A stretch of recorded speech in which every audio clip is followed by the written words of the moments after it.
कमल समान बने इस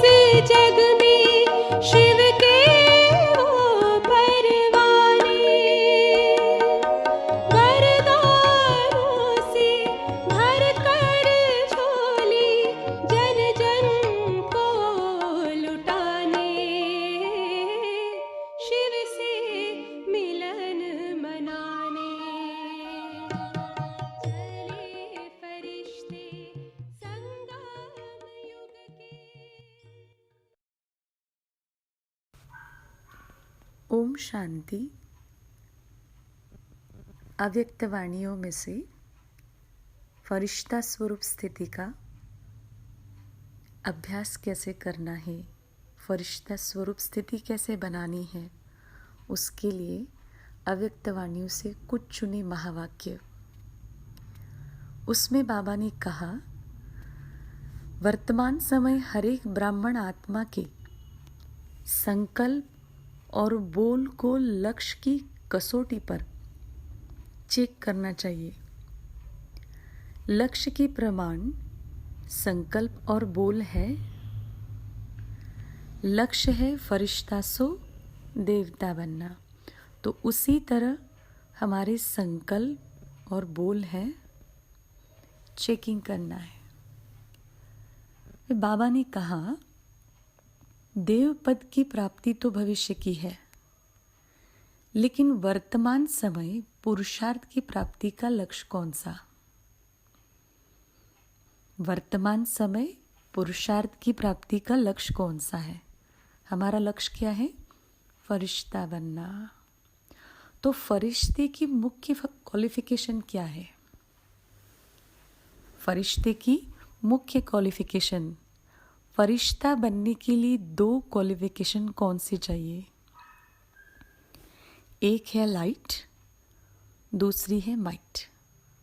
ये दोनों ज़रूरी है। लाइट और माइट दोनों ही फरिश्तेपन की लाइफ में स्पष्ट दिखाई देने चाहिए। लाइट प्राप्त करने के लिए विशेष कौन सी शक्ति? लाइट प्राप्त करने के लिए विशेष कौन सी शक्ति ज़रूरी है? शक्तियाँ तो बहुत है ना, लेकिन माइट रूप व लाइट रूप बनने के लिए एक एक अलग अलग गुण है। एक है मनन, दूसरा है सहन शक्ति। तो जितनी सहन शक्ति होती है, उतनी सर्वशक्तिमान की सर्व शक्तियाँ स्वतः प्राप्त होने लगती है। नॉलेज को भी लाइट कहते हैं ना, तो पुरुषार्थ के मार्ग को सहज और स्पष्ट करने के लिए भी नॉलेज की लाइट चाहिए। इस माइट के लिए भी मनन शक्ति चाहिए। तो एक है मनन शक्ति और दूसरी सहन शक्ति। अगर ये दोनों ही शक्तियां हैं तो चलते फिरते फरिश्तेपन का साक्षात्कार हो सकता है। बाबा ने कहा, फरिश्ता बनने के लिए बाबा के साथ जो रिश्ता है, वो रिश्ता पक्का होना चाहिए। अगर अपना रिश्ता पक्का है तो मान लीजिए फरिश्ता बन जाएंगे। अभी सिर्फ यह अपने रिश्ते को ठीक करना है।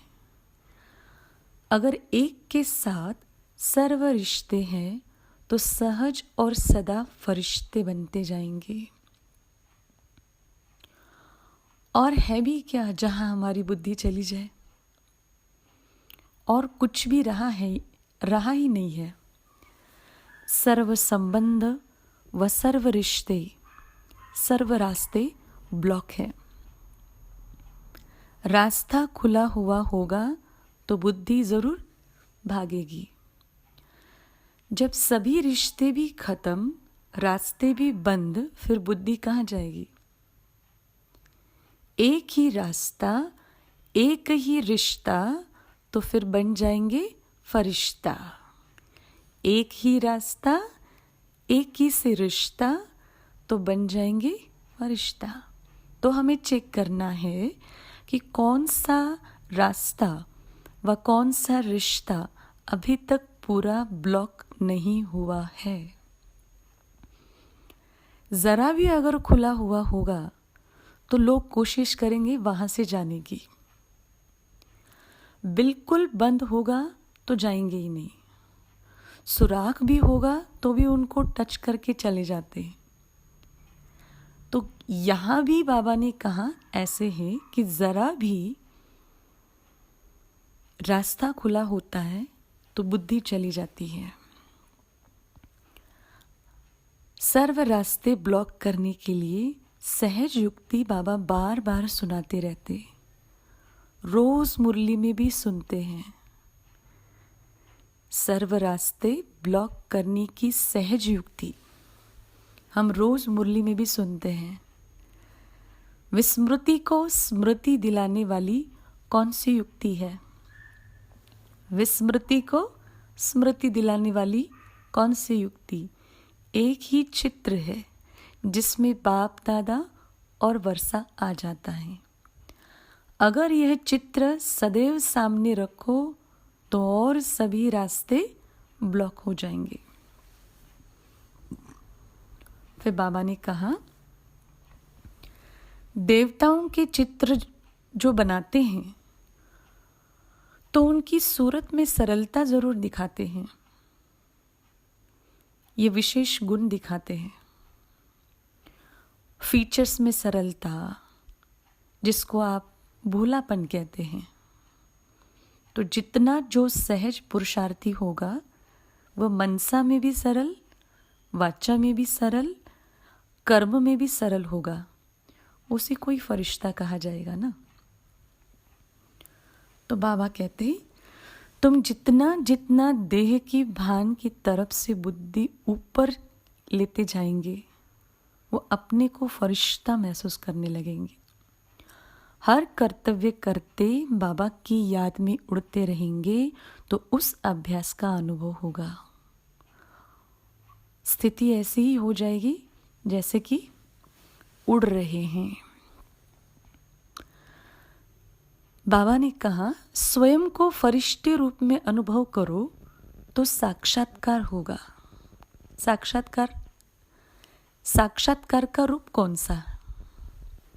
फरिश्ता रूप बनना है ना। तो चलते फिरते फरिश्ता स्वरूप। फरिश्ता इस साकार सृष्टि पर आया हुआ है सेवार्थ के लिए।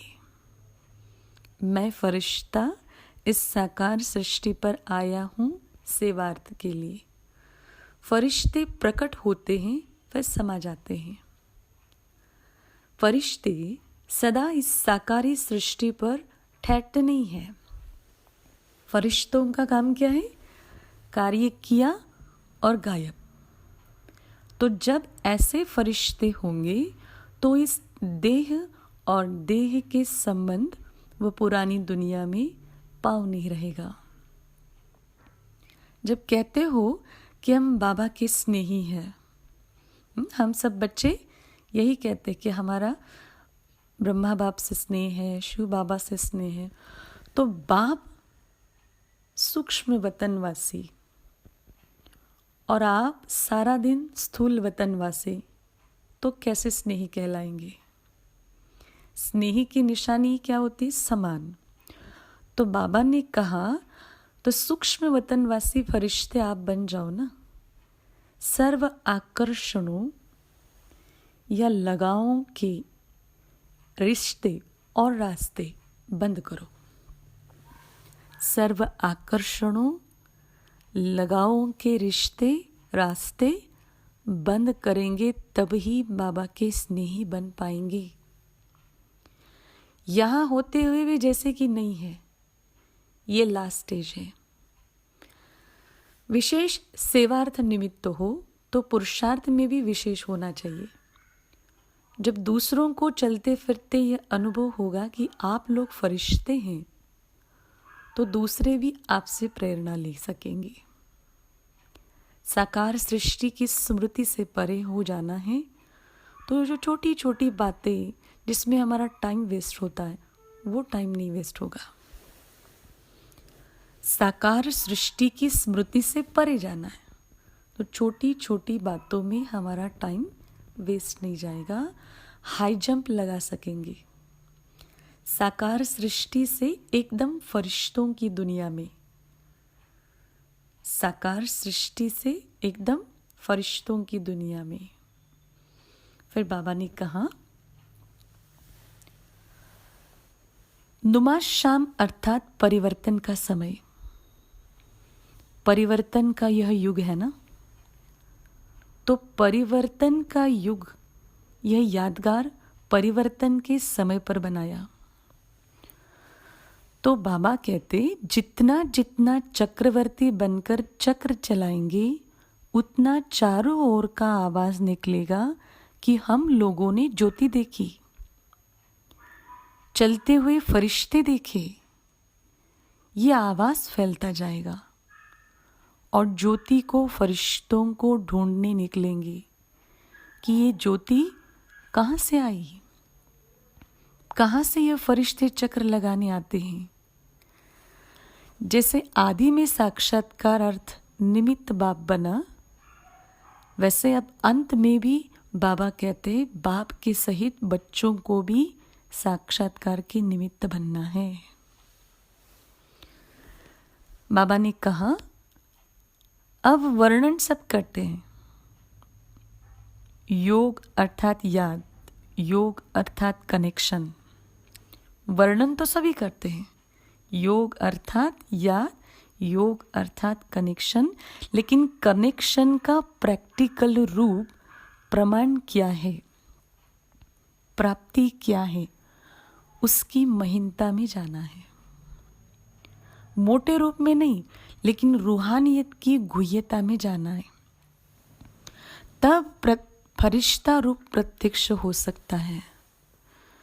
फिर बाबा ने कहा बिंदु बनना, बिंदु को याद करना और जो कुछ बीता उसको बिंदु लगाना, ये सहज अनुभव होता है ना, लेकिन अति सूक्ष्म और अति शक्तिशाली है, जिससे हम सभी भी सूक्ष्म फरिश्ता बन मास्टर सर्वशक्तिवान का पार्ट बजा सकते हैं।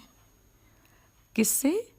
बिंदु बनना, बिंदु को याद करना और जो कुछ बीता उसको बिंदु लगाना। फिर बाबा ने कहा जैसे भाग्य में अपने को आगे करते हैं, भाग्य में अपने को आगे करते हैं, वैसे बाबा कहते हैं त्याग में पहले मैं। जब त्याग में हर एक ब्राह्मण आत्मा पहले मैं कहेगा तो भाग्य की माला सबके गले में पड़ जाएगी। त्याग में हर एक ब्राह्मण आत्मा पहले मैं कहेगा तो भाग्य की माला सबके गले में पड़ेगी। हम 100 फरिश्ता का मंत्र पक्का कर लिया तो साइंस का यंत्र अपना काम शुरू करे और हम 100 फरिश्ते से हम 100 देवता बन नई दुनिया में अवतरित हो जाएंगे, है ना। इसलिए बाबा कहते हैं साकार ब्रह्मा बाप को हमें फॉलो करना है ना। बाबा कहते हैं हर एक के 2 नैनों से 2 स्वरूप का साक्षात्कार होगा। कौन से 2 स्वरूप? निराकारी और दिव्य गुणधारी, फरिश्ता रूप और दैवी रूप। तो बाबा ने कहा ऐसा प्लान बनाना चाहिए जो कोई महसूस करे ये तो चलता फिरता फरिश्ता है। ये तो महसूस करे चलता फिरता फरिश्ता है। जैसे साकार रूप में फरिश्तेपन का अनुभव किया ना, ब्रह्मा बाबा को देखते तो साकार में फरिश्तेपन का अनुभव हुआ। इतनी बड़ी जिम्मेवारी होते भी आकारी और निराकारी स्थिति का अनुभव कराते रहे। तो हम लोगों का भी अंतिम स्टेज का स्वरूप स्पष्ट दिखाई देना चाहिए।